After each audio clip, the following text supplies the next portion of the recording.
Գարնան օրերի բացվելուն պես մեր քաղաքի խանութների դիմաց սկսում են հայտնվել լցովի պաղպաղակի ապարատներ, սակայն այսօր մեր տեսախցիկը ֆիքսեց ևս մեկ հետաքրքիր բան՝ թարմ հյութ, որը զովացուցիչ ըմպելիք է մանավանդ ամռան շոգ օրերին։ Ինչպես են մեկնաբանում այս մասին մեր բնակիչները, արժի օգտվել, թե ոչ։ Այսինքն մեր շրջանում տեսականիները շատ են, մենք ուզում ենք, որ մեր երեխաները ամեն ինչ են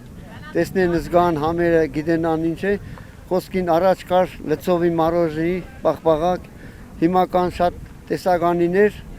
թող ինչ ասեմ, մեր շրջանում լինեն շատ տեսականիներ, որ ծնողները իրենց երեխաներին ամեն ինչով, երեխան տեսնում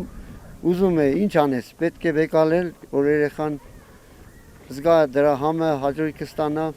ինչ ասեմ, ամեն ինչը լիքն է մեր շրջանի մեջ է, փառք Աստծո, մենակ ուզում ենք խաղաղություն, առողջություն երեխաներին, մեր ծնողներին, ամեն բալիկ թող գիտենա աշխարհի մեջ ինչ կա, ամեն մի նյութ կամ մի ինչ որ հյութ, սոգ, ամեն ինչը տեսականի շատ է մեր մոտ, թող ամենքը լինեն։ Գները ամեն ինչը թանկացել է, պարզե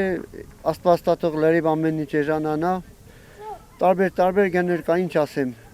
ով ինչ կան, գրբանի հնարը կա,